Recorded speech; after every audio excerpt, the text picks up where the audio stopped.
Welcome to Leadership Where It Matters Most. The family is the most important institution in the world. The future of the church passes through the family. The church has the greatest mission of any organization ever. Go and make disciples of all nations. The family and the church. This is where leadership matters most. Hey everyone, thanks for tuning into Leadership Where It Matters Most. Today's guest is Dr. Deborah Savage, and I am just delighted to bring her to this audience. Dr. Savage is a professor of theology at Franciscan University of Steubenville. She is a student of St. Thomas Aquinas and a recognized scholar of the work of Karo Waitiwa, also known as Pope St. John Paul II. Her work is informed by both her academic scholarship and her work experience in the business sector, where she spent 25 years prior to pursuing her doctorate. In both her research and her teaching, Dr. Savage seeks to bridge the gap between theory and practice, theology and culture, and her mission is to recover a culture of life. She did some initial work academically, looking at the principles of Catholic social thought, the relationship between faith and work. And then, inspired by a 1999 encyclical Evangelii Vitae, written by Pope St. John Paul II, she got more and more into feminism and the relationship between men and women, the Catholic vision of the human person, the nature of man, nature of women, complementarity, and all these kinds of things. So she is just a wonderful guest to have. She has so much wisdom and so much practical experience as well. In fact, this episode that I recorded was so awesome, I had to split it into two. So the first chunk, we're going to talk about sort of men and women, masculine and feminine geniuses. We're going to talk about complementarity and, strangely, oddly, other provocative topics that really shouldn't be provocative, but they are. And Dr. Savage has no problem speaking the truth from her perspective, which I'm grateful for. So that is episode 1. And then episode 2 is going to get into really the holiness of work, artificial intelligence, and human flourishing, and other topics related to the workplace. So buckle up. There is some wonderful insights from both of these episodes. So enjoy. Dr. Deborah Savage, thank you so much for coming on the podcast. You're welcome. I'm glad to be here. It's a real honor. I really appreciate it. I want to just jump right in because I first heard you from many years ago speaking about something called the War on Men. Yeah. And I think you were speaking at Franciscan University. And I'm just curious. I mean, a lot of time has passed since you were maybe initially talking about that. And I'm curious if the War on Men is still happening. And if it is, maybe how it's changed over the last number of years. Yeah, I would say it's still very much going on. Yeah. And there's lots of data to support that. I mean, the suicide rate, just if you want to just go with that, has increased dramatically for men in general, has increased dramatically since its low point in, I think, what was it, 1999. It's gone up 27%, just suicide rates for men since then. And another bit of data I found, which is really important, the suicide rate for men is like 75 to 80% of all suicides are men. But what's particularly interesting is that 68% of that figure is white males. And so it's really not, you're sort of a liability. You have a liability if you're a white male these days, because we all probably don't need to rehearse all the reasons why that's so. So men are sinking, and there's lots of evidence of that. If anyone that's listening could look for a really interesting list for every 100 girls. Or even if you just put in boys, it'll come up, and it's a list that details for every 100 girls that are in college or graduate from college, there's like 50 men. And it goes through all the lists. For every 100 girls that are in prison, there are 900 something men. Yeah. Just think about 97% of all work-related deaths are men. It's mostly men who die in war. What's really so blind among our population, and you could blame it all on feminism, but it's just a general blind spot, I'd say, is we've forgotten to realize, we don't realize the kinds of contributions that men have made throughout history are absolutely, without question, the reason that we're here talking. You started with some of the stats, which I think anybody who has an eye to see or an ear to hear will see those stats. And I mean, anecdotally, it's tragic to say this, but I'm somewhat proximate to 2 recent suicides of men, which, Oh, looking from the outside in, you can't understand how a man in their position would get to a place where that was considered the next step. It's right. so tragic, and just It really, everything that yeah. is the consequence, around it. So, first of all, thank you for advocating, because when a woman is advocating for the plight, for the, state of men right now, it's Hmm. advocating and it's not whining. So that's good. That's a good point. I can say things that you can't Absolutely. But they have to about be said. you, and they have to be said. Yeah. Absolutely. But I do think that it's almost getting to a point of willful blindness now, because the Right. stats are so utterly clear. Now, you have talked about sort of the masculine genius, and I wanted to just hone in on this, because you and I both know that there's something about the nature of men that is good, true, beautiful, that is to be offered to the world as a gift that is to be cherished and revered and respected and welcomed. And each of us have a vocation as men to make that a sincere gift. Yeah. And yet, I think it's that very thing about men that is good, true, and beautiful and complementary to women that is under the most attack, Oh, because yeah. it's Oh, diabolical, definitely. right? Yeah. Oh, the whole thing is, yes. Absolutely. Maybe say some more, that, there is an enemy at play here that wants Yeah. us to go after the very essence that is good about men. Well, I saw on your list of questions I should think about, you asked also, is there a war on women? Yes. And absolutely, there's a war on the human person being waged above our heads by principalities and powers and the powers of the forces of good. It's obvious. Mm, The evil one has infiltrated right at the spot. He's still at the same spot he was at in the garden, mm, interfering with the relationship between man and woman, with their identities, with their understanding of each other. We could come back to that. mm. And he knows exactly where to get us, right? So yes, we are all under attack, which is the really sad thing about this, because there's a what they call the manosphere now, where there's men that are saying kind of scary things, and Yeah. very angry men. It's obvious that they're angry, reacting to the push from the so-called feminists, which is a disputed term Yeah. these days in Catholic circles too, but a perception that women are that it's a struggle for power. Let's just Right. put it, yeah, and that somehow somebody's got to win. I understand why they're angry. I do, but it's really a misplaced anger. I was on a podcast with one of those angry young men Mm. once. And the first time I was on, he wanted to speak about Catholic feminism. I said, I don't really know what that is, but okay. And I came on, and he wouldn't let me speak. He was so Mm. angry. And he got a lot of pushback for that. He actually got feedback on YouTube or whatever. So he asked me back. Oh. And I said, I'd be happy to come back, but I didn't want to talk about feminism. I want to talk about the masculine genius. Mm. And he said, "The masculine genius." Okay, he hadn't heard about it. Yeah. And so that's what I explained to him. And I don't want to sound like patronizing or something, but the tone completely changed. Mm. Because obviously, when you recognize a man for the gift that he is, he's no longer on the defensive. And if it's sincere and full throated and informed by real truths about man, his reaction is, "Thank you." How would you describe, maybe just for listeners, how would you Yeah. explain the masculine genius?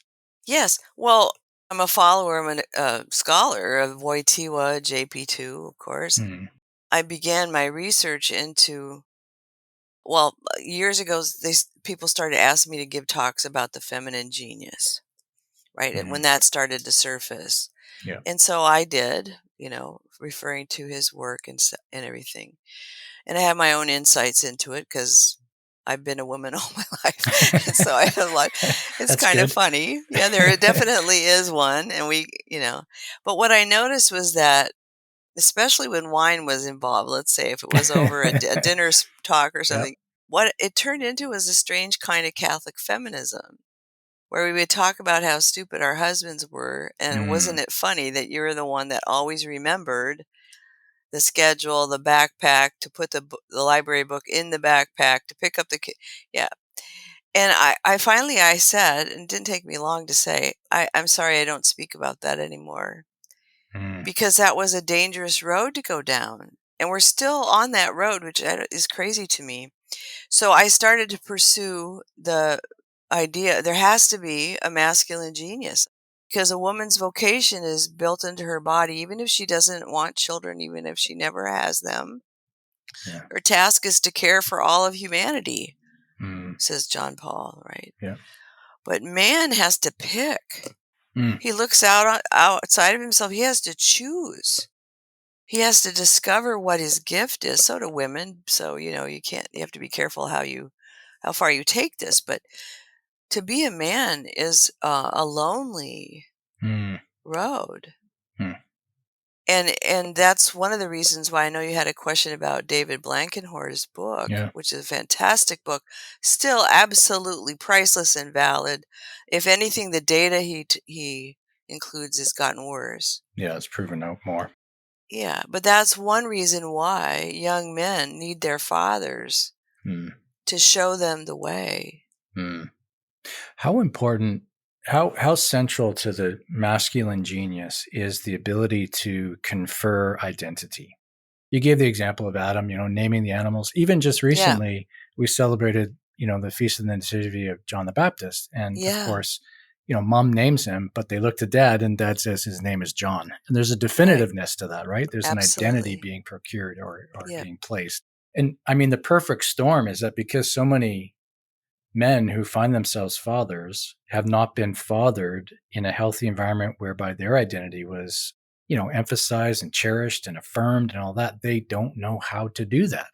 So this yeah, is another, kind of underlying reason why the attack is so pronounced with men, you know, confused and angry and, yeah, yeah, yeah, there's not a solid identity. But how yeah. important is that identity giving nature of man to the masculine genius? It's actually, I'm so glad you brought that up. It's essential Mm. to grasp that the family situation, it's the man that gives the child, his and her, both boy and girl, their identity. And the reason for that is because the man illuminates for the child that they came from somewhere, not just their mommy's tummy, but they were Mm. begotten.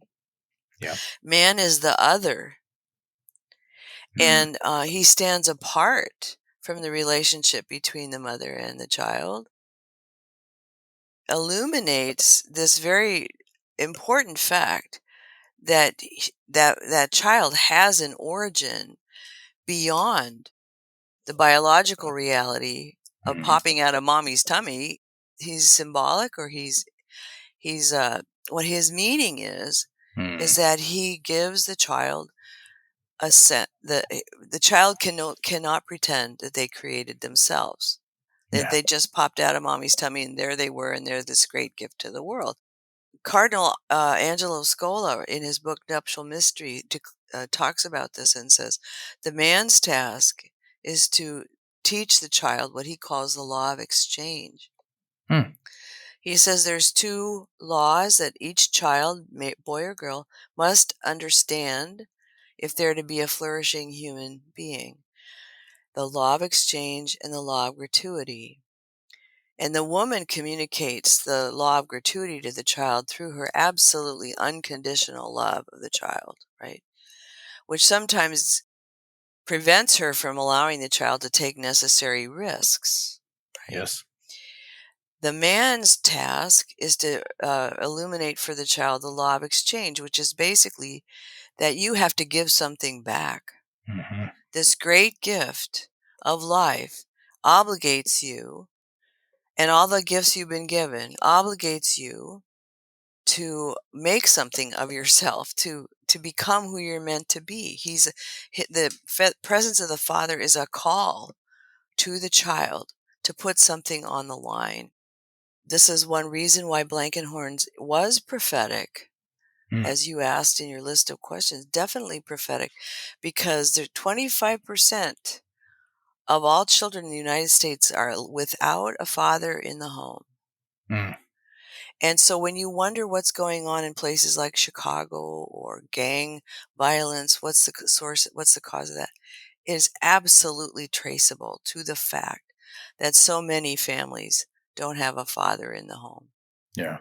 Absolutely. I'm sure you're familiar a little bit with one of our famous Canadians, Dr. Jordan Peterson. Sure. And he's been saying very similar things. He actually has a new course on Daily Wire called Parenthood, but he kind of communicated that so much of the woman's role, especially early on, is just total affirmation and delight in the child, and proximity and all the rest of it. But dad is the one who turns him to the world and That's right. introduces Yeah. this idea of relationship and Yeah. mutual exchange and Yeah. adding value to people's lives and receiving that as a gift from others, and together we make progress in that way. But if it's only cherished, beloved, with no consequence of behavior, no Right. obligation to develop yourself personally, Yeah. that's a smothering mother that does not end up with Yeah. integrated, contributing children, essentially. No, I think that's right. Yeah.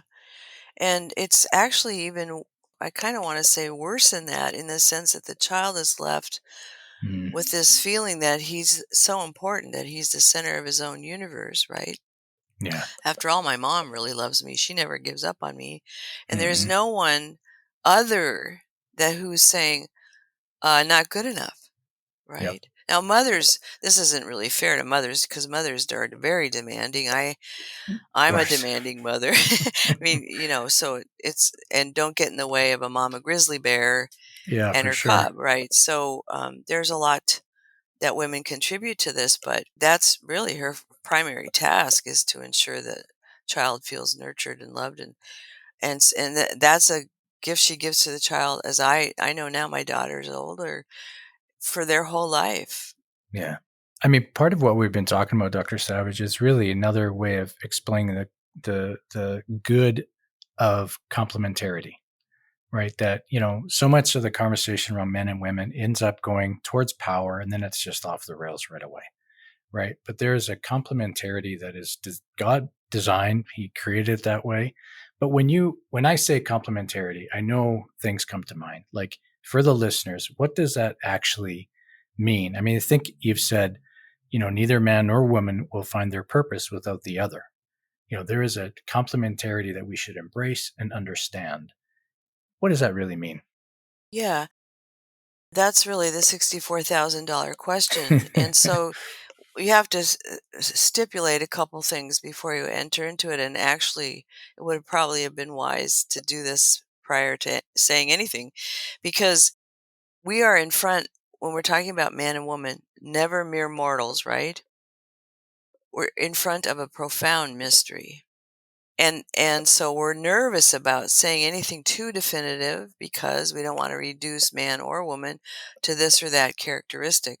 John Paul II was dead set against that, and anything like that, and rightly so. But it doesn't mean we can't say some things, Hmm. because we've learned how to say some things about God, and God is a mystery. We're made in his image, ergo, we're mysteries too.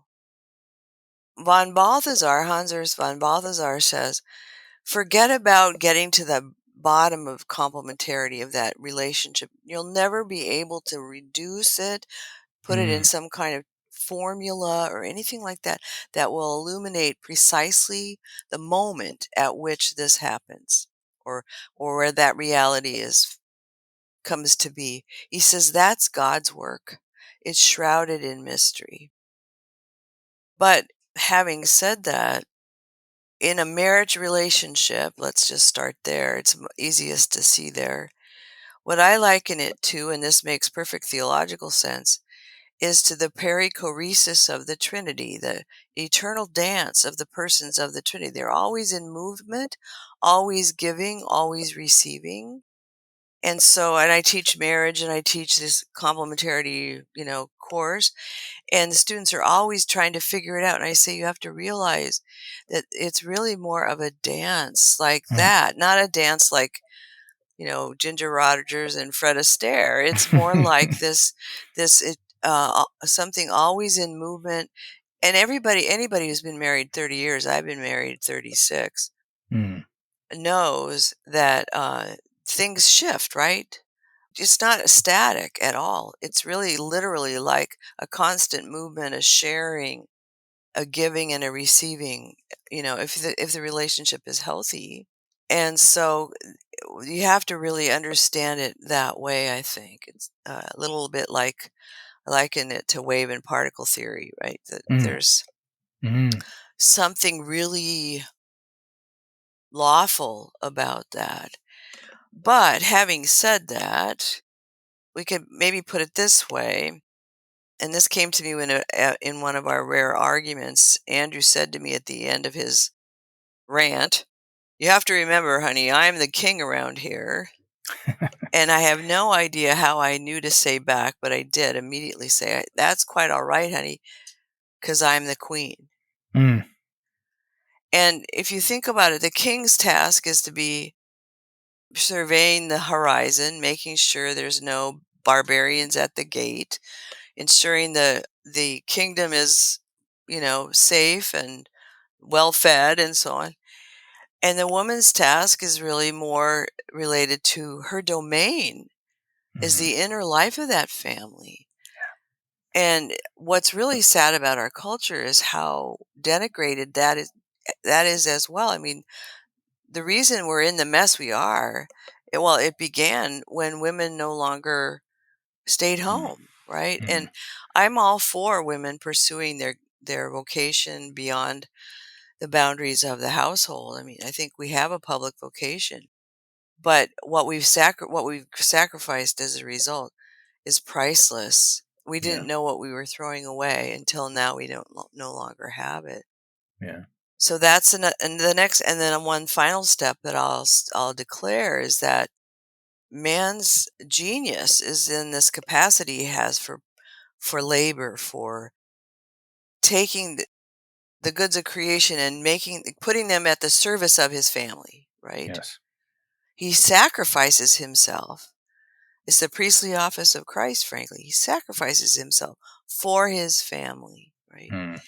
Woman's task is to remind the man and all of humanity that at the end of every act of self-gift has to be another person. You cannot make of yourself a gift to a bottom line, a project in the garage, a baseball game, football, whatever. You can only make of yourself a gift to another person. And all human flourishing, the woman's task is to remind us that all human flourishing, all human activity must be ordered toward human flourishing. So woman, absolutely her task. JP2 says the moral authority of women shows up when lives are at stake, when woman's sense of justice and fairness and the way in which she regards humanity with love, where that influence needs to be felt and felt strongly, right? Yeah. And that's missing so much from our world now because everybody's so many of us are trying to act like men. We're reducing ourselves to our productive capacity. Something you said early on when we first started talking about complementarity really struck me. How there's a mystery to it. There's a mysterious dimension to it because God is, we've understood some things of God, but not everything. And we are made in his image, imago Dei, and therefore there's a mysterious element to us. And I think that's really important to keep in mind, especially when we start throwing around terminology, because trying to get to the essence of it, the bottom of it, so much will be lost. I was actually, what came to mind was, I think it was John of the Cross who said something to the effect of, biblical scholars have uncovered many mysteries and devout souls have sought to understand them, but the greater part still remains unknown. Oh, yeah. And there's an Yeah. appreciation to Yeah. men and women that we can't be put in boxes, nor should we. No. So Right. unkind. Right. And not only that, but to acknowledge there's a bit of a, I don't know if the word is continuum, but there are more men who are even more object minded, perhaps, and some are more relational, and there's more women that are, there are Yeah. women that become engineers. There's Sure. Yeah. continuum to it. Right. No, that's right. And it's really that's what makes it hard, difficult to say things in general, right? Yeah. The neuroscience is very helpful here. The discoveries in neuroscience, especially the structures of the brain Right. and so on. And it's just the men's brains are structured and they work differently than women's. Yeah. A man's brain is organized front to back. This is a little too glib, but it's basically that. Whereas woman's is sort of right and left brain. There's more connections between the Mm-hmm. right and left hemispheres of the brain. And the neuroscientists that I work with tell me that that's not really right. It's just different parts of the brain light up, right? It's not necessarily the right and the left, but there are these different kinds of intelligences that are associated with these parts Yeah. of the brain. And that's just a fact. In fact, a recent study came out of Stanford where they did additional research into whether or not there's how much overlap really is there between these men and women on these various characteristics, and they discovered there's really very little. I mean, in the terms of the way the brain is structured. Right. I'm probably not describing that too well because it's much more complicated than what I just said, but that's another aspect to this study that needs to be brought in. Yeah. Is the scientific facts that we're dealing with. It's very evident that men and women are different. Yeah. Imagine that, eh?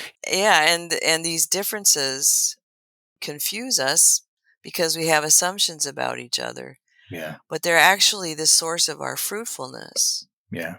Yeah, absolutely. And that's the real, it's funny because God works all things for good for those who love him, and he makes straight with crooked lines. And I think one of the perhaps long-term benefits, maybe if there's going to be one with all this craziness about men entering women's sports and all that, is to recognize the truth that men and women are different. Can we just acknowledge that, please? Right. Are we really trying to deny something that is just so utterly clear? And then learn how to appreciate the differences. That sameness is not the goal.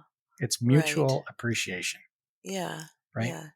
The fundamental example of diversity, if you're interested in or concerned about diversity, is the difference between man and woman.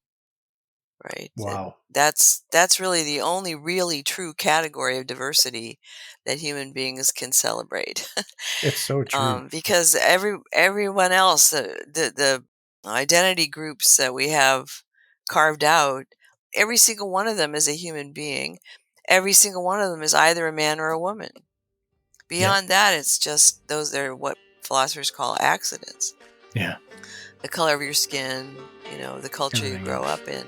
These are not essential characteristics of the person. Yeah, absolutely.